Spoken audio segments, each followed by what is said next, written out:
وَلَقَدْ يَسَّرْنَا الْقُرْآنَ لِلذِّكْرِ فَهَلْ مِن مُّدَّكِرٍ۔ السلام علیکم ورحمۃ اللہ وبرکاتہ۔ نحمدہ ونصلی علی رسولہ الکریم، اما بعد فاعوذ باللہ من الشیطان الرجیم، بسم اللہ الرحمن الرحیم۔ یعدہم ویمنیہم، وہ وعدے دلاتا ہے اور امیدیں دلاتا ہے۔ وما یعدہم الشیطان، اور نہیں ہے وعدے شیطان کے، الا غرورا، مگر صرف دھوکا۔ سورہ نساء سورہ نمبر 4 آیت 120۔ اس سے پہلے ہم شیطان وعدے دلاتا ہے، اس پہ بات ہو گئی۔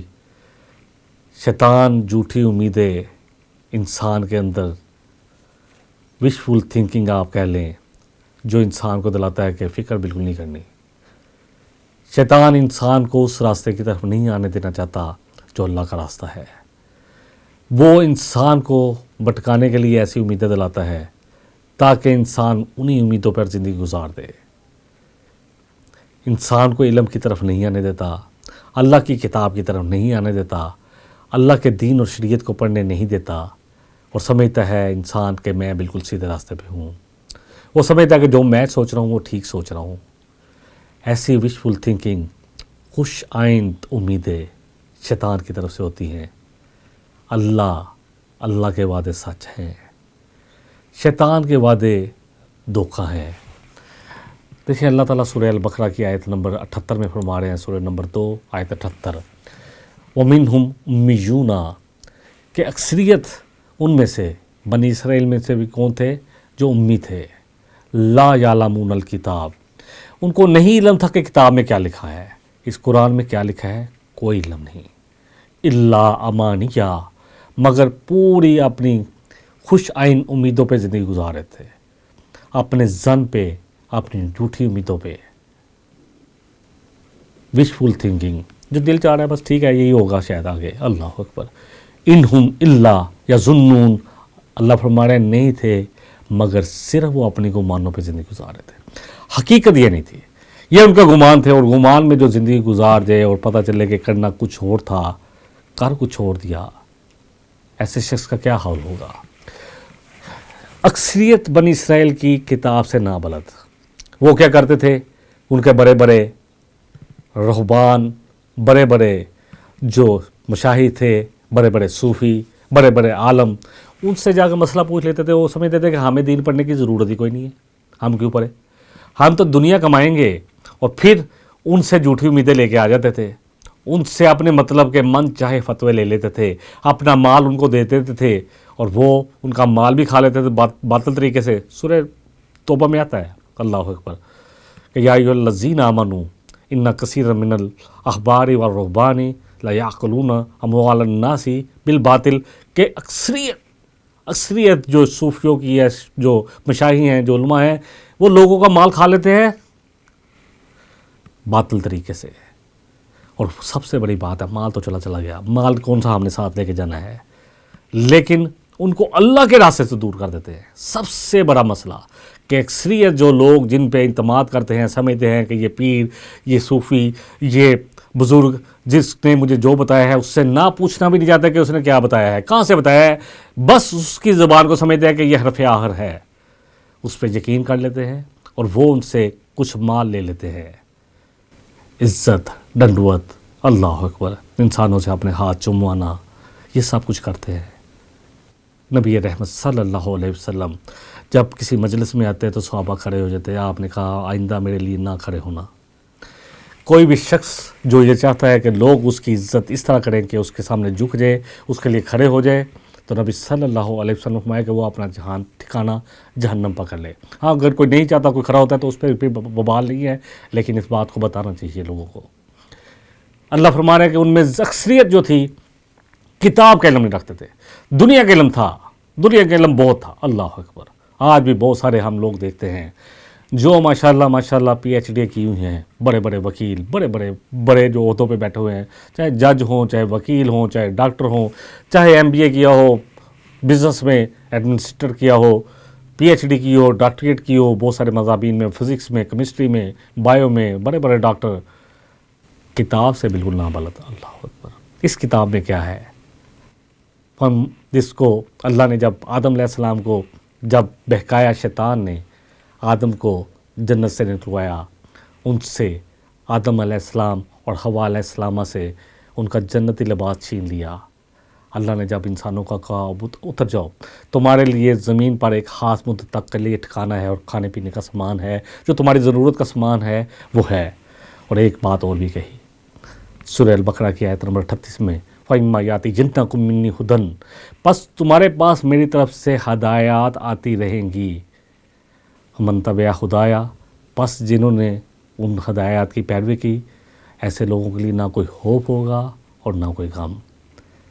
ہم دنیا کی تعلیم کے لیے اللہ اکبر کتنی قربانی دیتے ہیں. صرف میں اور آپ دیکھیں، کس لیے؟ کہ ہماری اولاد دنیا میں کامیاب ہو جائے. اس کے لیے کتنے سال پڑھنا پڑتا ہے؟ اللہ اکبر. او لیول تک انسان جو ہے 11 سال 13 سال پڑھتا ہے، کیونکہ پہلے کنڈر گارڈن ہے، پھر اس کے بعد پریپ ہے، پھر پہلی جماعت شروع ہوتی ہے، پھر 11 جماعتیں تقریباً پڑھنی پڑتی ہے. 13 سال یہ لگ گئے. اس کے بعد اے لیول 2 سال کا، اور اس کے بعد اگر گریجویشن کرنی ہے تو 4 سال. کتنے ہو گئے؟ اللہ اکبر. 13 اور 6 19 سال. اس کے بعد اگر آپ نے ماسٹر کرنا ہے تو کتنے سال؟ 2 سال 3 سال اور چاہیے. اس کے بعد اگر آپ نے ڈاکٹریٹ کی طرف جانا ہے تو سال 1.5 سال اور چاہیے. 24 سال. اور اسی طرح اگر کوئی ڈاکٹر بنتا ہے تو ایم بی بی ایس کرتے ہوئے اس کو کتنا لگتے ہیں؟ او لیول کے بعد ایم بی بی ایس کا کورس 6 سال یا 5 سال کا ہے. اور اس کے بعد اگر اس نے کسی بھی سبجیکٹ میں اسپیشلائزیشن کرنی ہے، اس کے لیے پھر اور وقت 25 سال. اللہ اکبر. 20 سال 23 سال. صرف دنیا کا علم.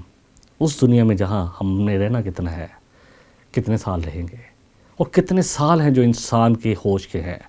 12-13 سال تک تو سمجھ نہیں آتی. پہلے تو ٹین ایج تک تو ویسے ہی آج اللہ تعالیٰ معاف کرے، ہم نے ایسا لگا دیا کہ جیسے ٹین ایج تو اللہ تعالیٰ معاف کرے، بچے سمجھتے ہیں ابھی ٹین ایجر ہے جی، ان کو چھوڑ دے. اللہ اکبر. محمد بن قاسم کتنی عمر میں آیا اس ہندوستان میں؟ اللہ اکبر. جس نے اللہ کا دین پھیلایا. جتنے مرضی ہیرو پڑھ لیں، جنہوں نے واصل جہنم کیا تھا ابو جہل کو، وہ کون تھے؟ کتنی عمر تھی ان کی؟ اسی طرح پڑھتے جائیں. اسامہ جو بن زید ہیں، جن کو اللہ نے اسلامی لشکر کا سپہ سالار بنایا، ان کی کتنی عمر تھی؟ 17 سال 18 سال 16 سال. سب ٹین ایجر تھے. مصعب بن عمیر، اللہ اکبر، جن کی وجہ سے مدینے میں کتنے لوگ مسلمان ہوئے. اللہ اکبر. کتنا زبردست گھرانہ چھوڑا، کتنی یاشی والی زندگی چھوڑی، اور سب کچھ دے کے اللہ کے رسول صلی اللہ علیہ وسلم کے پاس آ گئے. کتنی عمر تھی ان کی؟ کبھی پڑھے تو صحیح خدا کے لیے. اس تعلیم کے لیے اتنا زور، اور پھر اسی کے مطابق آپ نے سمجھ دیا کہ یہی لوگ کامیاب ہیں. اب جتنا مرضی کہہ لیں، میں الحمدللہ ثم الحمدللہ بہت سارے لوگوں کو جانتا ہوں، بہت سارے لوگوں کو ملتا ہوں، ان کا یہی یقین ہے، دین ہے، لیکن صرف عبادات تک، آگے اس سے کچھ بھی نہیں. دین کا تقاضا کیا ہے، دین کو سرفراز کیسے کرنا ہے، دین کے لیے کوشش کیسے کرنی ہے، اس کو تمام انسانوں تک کیسے پہنچانا ہے، اس کے لیے کون جستجو کرے گا؟ کون تیار کرے گا اپنے بچوں کو کہ کہے گا کہ میں نے اس لیے پڑھا رہا ہوں تاکہ یہ بچہ جا کے اللہ کا پیغام پوری دنیا تک پہنچائے گا. یہ انگلش اس لیے سیکھ رہا ہے تاکہ اللہ کے پیغام کو اچھے طریقے سے ان کو پہنچا سکے. ہم تو انگلش سیکھ لیتے ہیں لیکن قرآن کا ایک لفظ نہیں آتا. عربی اتنی بھی نہیں سیکھتے کہ قرآن سمجھ میں آئے. عمر فاروق رضی اللہ عنہ نے فرمایا تھا کہ عربی سیکھو، یہ تمہارے دین میں سے ہے، تم دین کا حصہ ہے. وہ کتاب، وہ زبان جس میں اللہ نے اپنی کتاب بھیجی، کیا وہ یہ حق نہیں رکھتی کہ ہم اس کو سیکھیں اور اس کے مطابق اس کو سمجھیں قرآن کو؟ کیا محمد صلی اللہ علیہ وسلم جن سے محبت کا اتنا دعویٰ ہے، کیا ان کی زبان کیا تھی؟ کیا یہ ہماری اتباع نہیں ہے کہ ہم وہ زبان سیکھیں جو محمد صلی اللہ علیہ وسلم کی زبان تھی؟ نہیں. اس کے لیے ہمارے پاس وقت ہے، کیونکہ دنیا کا فائدہ نہیں ہے. یہ ہے وہ مانی کہ ہم اپنی وشفل تھنکنگ پہ اپنی زندگی گزارے ہیں، اپنے گمان پہ زندگی گزارے ہیں، اور سمجھ رہے ہیں کہ ہم بالکل ٹھیک کر رہے ہیں. یہی ترقی ہے. دنیا میں ہمیں بڑی ڈگری چاہیے، دنیا کا بڑا عہدہ چاہیے، دنیا کا مال چاہیے، دنیا کی عزت، دنیا دنیا دنیا دنیا، شروع دنیا آخرت دنیا، بس. اور پھر گمان کیا ہے کہ ہم سیدھا جنت میں جائیں گے. اللہ اکبر. اللہ لے جائے ہم سب کو اپنے فضل سے. یقین جانے ہماری جتنی مرضی بھی عمل کر لیں, نبی کریم صلی اللہ علیہ وسلم نے فرمایا کہ تم میں سے کوئی بھی ایسا شخص نہیں ہے جو اپنے اعمال کی بدولت جنت میں جائے گا, کوئی بھی ایک شخص, مگر جس پہ اللہ فضل کرے. اللہ اکبر. ایک صحابی نے ڈرتے ہوئے پوچھ لیا, اے اللہ کے رسول صلی اللہ علیہ وسلم, کیا آپ بھی؟ اللہ اکبر. فرمایا ہاں میں بھی. وہ جس کو چاہے اپنے مغفرت کی چادر میں لے لے, اپنے فضل کی چادر میں لپیٹ لے. لیکن قرآن بڑا پڑا ہے, یہ اللہ کا جنت اتنی قیمتی ہے, یقین جانے میں اور آپ اپنے عملوں سے نہیں لے سکتے.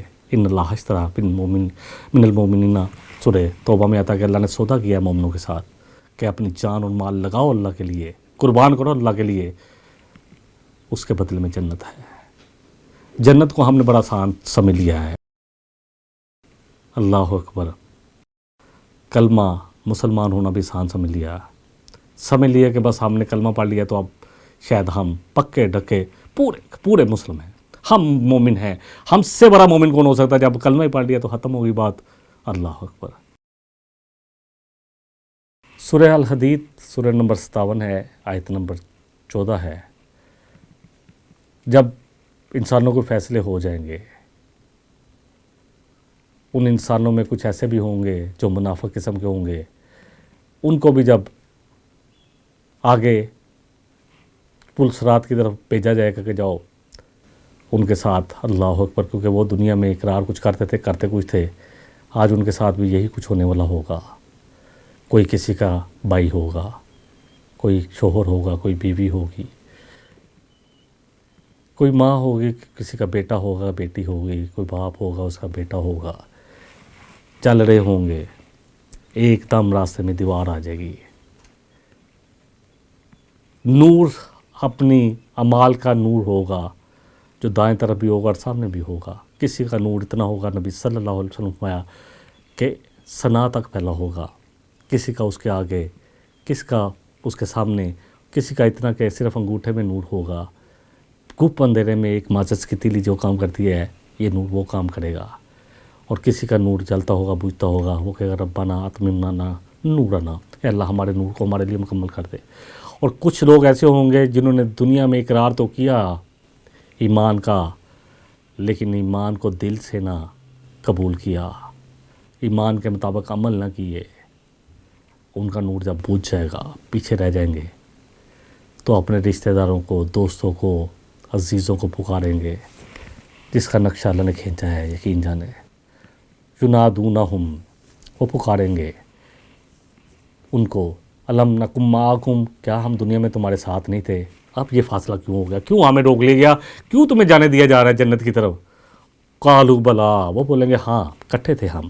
وَلَكِنَّكُمْ فَتَنْتُمْ أَنفُسَكُمْ, ہاں کٹھے تو تھے لیکن تم نے اپنے آپ کو دنیا کے فتنوں میں ڈال لیا, دنیا ہی کے پیچھے پڑ گئے. وَتَرَبَّصْتُمْ, اور انتظار کرتے رہے. شیطان کہتا ہے ابھی دیکھو تمہاری عمر کیا ہے, ابھی تم ٹین ایج ہو. اس کے بعد وہ کہتا ہے دیکھو اب تمہیں کوئی اچھی جاب چاہیے, پہلے اس کے لیے کوشش کر لو, پھر دین کی طرف آنا ہے نا, پھر آنا ہے, پھر شادی کرنی ہے. اب شادی ہے, چلو بچے چھوٹے ہیں, اب ان کا کچھ خیال کرنا ہے, اس کے بعد دین کی طرف آ جائیں گے. بچے بڑے ہو گئے, جوان ہو گئے, اب ان کی شادیاں کرنی ہے, اس کے بعد دین کی طرف آئیں گے. بچوں کی شادیاں کر لی, اب بچوں کے بچے ہو گئے, ان کے بارے میں سوچنا شروع کر دیا. وَتَرَبَّصْتُمْ, تم انتظار ہی کرتے رہے. ربصا, اللہ اکبر. وَارْتَبْتُمْ, اصل بات یہ ہے کہ تم شک میں تھے. لم یرتابو, مومن کون ہوتے ہیں؟ جو اللہ اور اس کے رسول پر ایمان لاتے ہیں, شک میں نہیں پڑتے. اور یہ لوگ منافق کون ہوتے ہیں؟ جو شکوں میں پڑے ہوئے ہیں, ابھی وقت کو گزار رہے ہیں. اور کیا ہوتا کہ ان کے ساتھ, ان کو کس چیز نے دکھر دیا ہوا تھا ہے؟ وَغَرَّتْكُمُ الْأَمَانِيُّ, تمہاری جھوٹی امیدوں نے, امانی جو شیطان دلاتا ہے نا, یمنیہم, جو ان کو امیدیں دلاتا ہے, یمنیہم, جو ان کو امیدیں دکھاتا ہے, وہی امانی. تمہاری جھوٹی امیدوں نے تمہیں دھوکے میں ڈالے رکھا. حتیٰ, یہاں تک کہ جا امر اللہ, اللہ کا فیصلہ آ گیا, آ گئی تمہاری موت. ٹرنیور ختم, مدت ختم, امتحان ختم, پرچہ کھینچ لیا گیا, تمہاری روح نکال لی گئی, قیامت آ گئی. اللہ اکبر, آ گیا. تمہیں تمہاری جھوٹی امیدوں نے, وشفل تھنکنگ, خوش شائند امیدیں جو خود ہی لگا رہی تھے بغیر علم کے, انہوں نے دھوکے میں ڈال دیا، یہاں تک کہ اللہ کا فیصلہ آ گیا، وغرکم باللہ الغرور، اور دھوکہ دے گیا اللہ کے بارے میں سب سے بڑا دھوکے باز شیطان، جو میرا اور آپ کا ازلی دشمن ہے۔ اللہ اکبر، آنے نہیں دیتا دین کی طرف، شک میں ڈالا ہوا ہے، اور انسان کو ایسی امیدوں پہ زندگی گزارنے کے لیے کہتا ہے جن کو گزار کر وہ اس کے ساتھ جہنم میں چلا جائے گا۔ یہی اس نے وعدہ کیا تھا کہ میں لے کے جاؤں گا، اور اللہ نے بھی کہا تھا، اس نے کہا تھا اللہ تیری عزت کی قسم ان سب کو بھٹکا کے چھوڑوں گا۔ اللہ نے کہا حق یہ ہے اور میں حق ہی کہتا ہوں، سچ ہی کہتا ہوں، جو بھی تیری اتباع کریں گے میں ان سب کو تیرے ساتھ جہنم میں ڈالوں گا۔ سورہ صاد میں پڑھ لے، کیوں نہیں سمجھ آ رہی بات؟ اس لیے کہ ہم اللہ کی کتاب سے دور ہیں، نبی کریم صلی اللہ علیہ وسلم کی مبارک زندگی سے دور ہیں، صحابہ کی قربانیوں سے دور ہیں کہ کیسے انہوں نے دین کے لیے قربانیاں دیں، کیسے نبی صلی اللہ علیہ وسلم کی ایک ایک سنت کو اپنا رہے تھے، کیسے آپ کی اتباع کر رہے تھے، ایک ایک اتباع ایسی اتباع تھی کہ آپ کا حکم آتا تھا تو اسی وقت سر تسلیم ہم، بس اب جو کہہ دیا نبی صلی اللہ علیہ وسلم نے بس یہی حکم ہے۔ اور ہم پہلے تو سنتے نہیں ہیں، اور سنتے بھی ہیں تو بس سمجھتے ہیں کہ چلو ٹھیک ہے، سن لیا، آپ اتنا کیا سن کے کرنا ہے، سن لیا تو بس اتنا ہی بہت ہے۔ یقین جانے یہ نہیں ہو سکتا کہ ایک زندگی قربانیوں پہ مبنی ہو اور ایک زندگی اپنی خواہشات پہ مبنی ہو اور دونوں کا فیصلہ ایک جیسا ہو جائے، یہ ناممکن بات ہے۔ تو اصل بات یہ ہے کہ انتظار کرتے رہتے ہیں، شکوں میں رہتے ہیں اور جھوٹی امیدوں پہ زندگی گزارتے ہیں، یہاں تک کہ موت کا وقت آ جاتا ہے، اور اللہ کے بارے میں، قیامت کے بارے میں دھوکے باز شیطان دھوکہ دے جاتا ہے، جو سب سے بڑا دھوکے باز ہے۔ دیکھیں، یہود اور نصارہ وہ سمجھتے تھے کہ ہم ہی جنت میں جائیں گے۔ سورہ البقرہ کی آیت نمبر 111 پڑھے، وَقَالُوا لَن يَدْخُلَ الْجَنَّةَ إِلَّا مَنْ كَانَ هُودًا أَوْ نَصَارَىٰ، کہتے تھے اہل کتاب کہ نہیں جنت میں داخل ہو سکتا مگر وہی صرف جو یہودی ہوگا یا نصرانی ہوگا۔ اللہ فرما رہے ہیں تِلْكَ أَمَانِيُّهُمْ، یہ ان کی وشفل تھنکنگ ہے، ان کی امید ہے جو انہوں نے لگا رکھی ہے۔ کل، آپ کہیے نبی صلی اللہ علیہ وسلم، ہاتھو برہانکم، لے آؤ کوئی دلیل نکال کے، لے آؤ اللہ کی کتاب سے دلیل نکال کے، لے آؤ اپنے رسول کا کوئی فرمان لے کے، ان کنتم صادقین، اگر واقعی تم سچے ہو اپنے دعوے میں۔ لیکن کہاں سے لاتے؟ دعویٰ تھا ہی نہیں، سچا تھا ہی نہیں دعویٰ، یہ تو صرف جھوٹی امیدیں تھیں جو شیطان نے دلائی تھی، اسی پہ زندگی گزری تھی، تو کہاں سے دلیل آتی؟ زندگی تو دلیل پہ گزارنے کے لیے ہے، اور بغیر دلیل کے، بغیر برہان کے، بغیر اس قرآن کے ہم زندگی گزارے جا رہے ہیں۔ یا ایھا الناس قد جاءکم، کہ اے لوگوں تمہارے پاس موعظۃ من ربکم، تمہارے پاس تمہارے رب کی طرف سے ایک نصیحت آ چکی ہے۔ اب اصل بات تو یہ ہے کہ ہم اس نصیحت پہ کتنا عمل کر رہے ہیں، اس کو کتنا پڑھ رہے ہیں، اور یہ تو نور ہے، نور مبینہ ہے۔ یا ایھا الناس قد جاءکم برہان من ربکم، سورہ نساء کی آیت نمبر 174 میں آتا ہے غالباً، کہ اے انسانوں تمہارے پاس تمہارے رب کی طرف سے ایک دلیل آ چکی ہے، وَأَنزَلْنَا عَلَيْكُمْ نُورًا مُبِينًا، اور تمہاری طرف اتارا گیا ہے ایک ایسا نور جو واضح نور ہے۔ اس کے بغیر زندگی تو اندھیروں میں گزرے گی، جھوٹی امیدوں میں گزرے گی۔ فیصلے کل قیامت والے دن کس بات پہ ہوں گے؟ اللہ تعالیٰ فرما رہے سورہ نساء سورہ نمبر 4 ہے اور اس کی آیت نمبر 123، سورہ نساء سورہ نمبر 4 آیت 123، لَيْسَ بِأَمَانِيِّكُمْ، اللہ فرما رہے ہیں کہ فیصلے تمہاری امیدوں کے مطابق نہیں ہونے، نہیں، اے مومنو سن لو، ولا امانی اہل الکتاب، اور نہ ہی اہل کتاب کی امیدوں کے مطابق ہونے ہیں۔ لیس بامانیکم ولا امانی اہل الکتاب، نہ تمہاری امیدوں کے مطابق فیصلے ہوں گے، نہ اہل کتاب کی امیدوں کے مطابق ہوں گے۔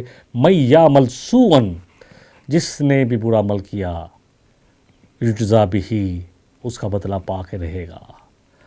ولا یجد لہ من دون اللہ ولیا ولا نصیرا، اور اللہ کے سوا کسی کو نہیں اپنا دوست، اپنا کار ساز، اپنا مددگار پائے گا، کسی کو نہیں۔ فیصلے اللہ کی کتاب کے مطابق ہوں گے، اللہ کے احکامات کے مطابق ہوں گے، اللہ کی اطاعت کے مطابق ہوں گے، اللہ کی شریعت کے مطابق ہوں گے۔ اللہ نے جو کچھ ہمیں دیا اس کو اگر ہم نے نہ پڑھا تو فیصلے ہماری امیدوں کے مطابق نہیں ہوں گے۔ یقین جانیں، بغیر پڑھے، بغیر دلیل کے ہم نے جو امیدیں لگا رکھی ہیں، اور جو لوگ جن سے جا کے مسئلے پوچھ آتے ہیں ان سے اتنا ضرور پوچھیں، امام مالک کا بڑا خوبصورت قول ہے. ایک شخص نے آ کے ان سے کوئی مسئلہ پوچھا تو انہوں نے کہا کہ جی آپ کیا کہتے ہیں اس بارے میں؟ انہوں نے کہا سوال ہی غلط ہے، صحیح سوال کرو. اس نے 2-3 دفعہ پوچھا تو کہا جی مجھے نہیں سمجھ آ رہی کہ آپ کیا چاہتے ہیں. فرمایا مجھ سے یہ پوچھو اللہ اس کا رسول کیا چاہتا ہے، یہ پوچھو. جس کے پاس بھی جائے تو یہ پوچھے کہ جو تو بات کہہ رہا ہے بھائی، جو آپ بات کہہ رہے ہیں بزرگ صاحب یا جو بھی ہے ہمارے بڑے عالم، الحمدللہ ان کی عزت سر آنکھوں پہ. ان کے لیے یقین جانے جو صحیح عالم ہے، اللہ کا صحیح ولی ہے، وہ کون ہے؟ جو اللہ سے سب سے زیادہ ڈرنے والا ہے اور لوگوں کو اللہ کے ساتھ جوڑنے والا ہے، اپنے ساتھ نہیں. ایسے شخص کے لیے تو عزت ہی عزت ہے. اللہ نے کہا کہ عزت کس کے لیے ہے؟ اللہ کے لیے ہے اور اللہ کے رسول کے لیے اور ان لوگوں کے لیے جو ایمان والے ہیں، جو پکے ایمان والے ہیں. لیکن ایک بات ضرور پوچھیں، جس سے بھی جو پوچھنا ہے دین کا مسئلہ، اس سے دلیل مانگ لیں. بغیر دلیل کے کچھ امیدوں پہ فیصلے مت کریں. بہرحال اللہ فرما رہے ہیں اس آیت میں کہ نہ تمہاری امیدوں کے مطابق فیصلے ہونے ہیں، نہ اہل کتاب کی. جو بھی برا عمل کرے گا اس کا بدلہ پا کے رہے گا اور اللہ کے سوا کسی کو مددگار نہیں پائے گا، کسی کو کارساز نہیں پائے گا. جھوٹی امیدوں سے نکلنے کا ایک ہی حل ہے جو قرآن میں ہم نے پڑھ لیا، وَمِنْهُمْ أُمِّيُّونَ لَا يَعْلَمُونَ الْكِتَابَ. ہم ویسے امی نہیں بنیں گے جو کتاب کو نہ جانتے ہوں، بلکہ کتاب کے ساتھ جڑ جائیں. جو مرضی کریں، ڈاکٹر بنے، انجینئر بنے، سائنسدان بنے، کاروبار میں بہت اونچا نام لے جائے، لیکن اس کتاب کو پڑھیں. یہ بتائے کہ زندگی کے کس شعبے میں کیسے زندگی گزارنی ہے.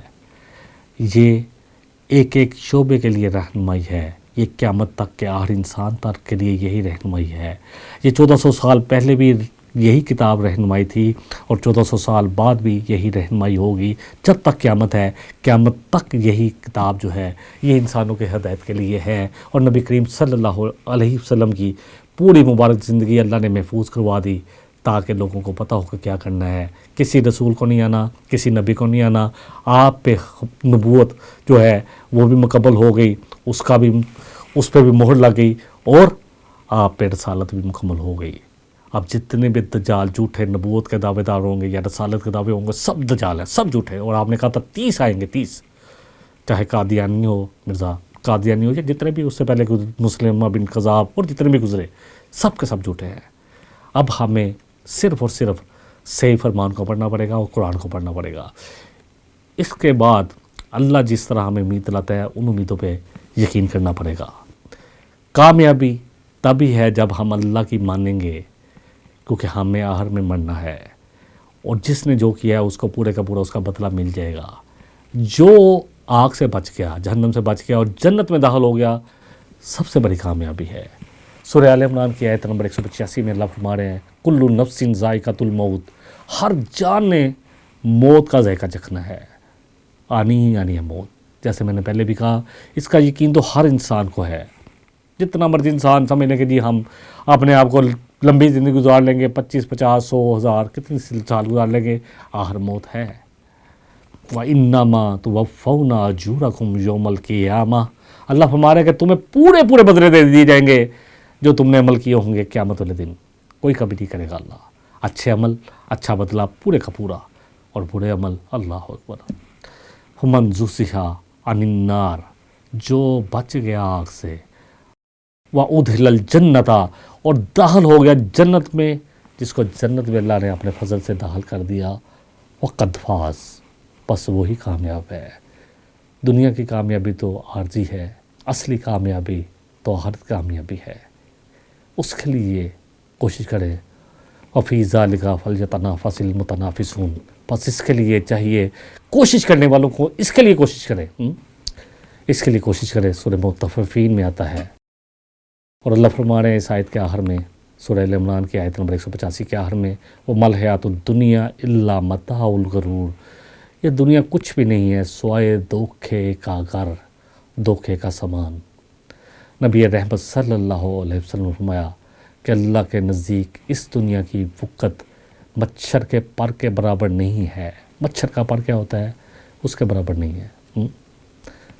یہ دنیا میں ہمیں اگر جو کچھ مل رہا ہے، نبی رحمت صلی اللہ علیہ وسلم نے اس حدیث کے باقی اس میں فرمایا کہ اگر اس کی ویلیو اللہ کے نزدیک کچھ ہوتی تو اللہ کسی مشرک کو، کسی کافر کو ایک گھونٹ پانی میں نہ دیتے. لیکن اللہ تو کہہ رہے ہیں سورہ زخرف میں کہ اللہ نے مومنوں کا بہت بڑا امتحان نہیں لیا، ورنہ جو اللہ کے کافر ہیں، جو اللہ کی نہیں مانتے، ان کے گھروں کو، ان کی مسنتوں کو، ان کی سیڑھیوں کو سونے اور چاندی کا بنا دیتے ہیں۔ اگر ایسا ہوتا تو ہم کہتے ہیں کہ سب کچھ تو ان کو ملتا ہے، یہی لوگ اپنی جگہ پہ صحیح ہیں۔ اور آج بھی بہت سارے لوگ سمجھتے ہیں کہ یہ پمپ اینڈ شو جو امریکہ کی ترقی ہے، یہی لوگ صحیح ہیں، یہ صحیح ہدایت پہ ہیں۔ ہاں تو غلط ہے، یہ دین والے یہ کون سی باتیں کر رہے ہیں پرانے زمانے کی۔ اللہ تعالیٰ مجھے اور آپ کو سب کو معاف کرے۔ یہی وہ گمان ہیں، یہی وہ غلط امیدیں ہیں جس کے ساتھ انسان اپنی زندگی کو، اس کا لائحہ عمل طے کرتا ہے، اس پر اپنی زندگی کو استوار کر کے۔ اللہ تعالیٰ معاف کرے، جب مرتا ہے تو سمجھ میں آتی ہے کہ یہ سب کچھ تو نہیں صحیح تھا، پڑھنا کیا تھا، کیا پڑھتے رہے، پڑھے دنیا پڑھے جتنی پڑھے، مقصد سب سے بڑا مقصد ہو کہ ہم ڈاکٹر بنے تو مومن ڈاکٹر ہوں، اللہ کے ماننے والے ڈاکٹر، انجینئر بنے تو وہ انجینئر جس کے دل میں اللہ کا خوف ہو، کاروبار کرے تو وہ جو اللہ کے کہنے کے مطابق کاروبار کرے، سود سے بچے، لوگوں سے جھوٹ سے بچے، لوگوں سے بے ایمانی کرنے سے بچے، ملاوٹ نہ کرے۔ یہ سارا کچھ ہی ہمیں کرنا ہے، لیکن ان سب کو کرنے سے پہلے ہمیں اپنے آپ کو اللہ کا فرمان بردار بندہ بنانا ہے۔ اللہ تعالیٰ مجھے بھی اور آپ کو بھی اس علم کی طرف لے آئے، قرآن اور سنت کے ساتھ جوڑ دے۔ اسی میں میری اور آپ کی بقا ہے، اور اسی میں ہماری نجات بھی، اور اسی میں ہماری کامیابی ہے۔ وآخر دعوانا ان الحمد للہ رب العالمین۔ سبحانک اللہم و بحمدک، اشہد ان لا الہ الا انت، استغفرک و اتوب الیک۔ والسلام علیکم ورحمۃ اللہ وبرکاتہ۔ وَلَقَدْ يَسَّرْنَا الْقُرْآنَ لِلذِّكْرِ فَهَلْ مِن مُّدَّكِرٍ وَلَقَدْ يَسَّرْنَا الْقُرْآنَ لِلذِّكْرِ فَهَلْ مِن مُّدَّكِرٍ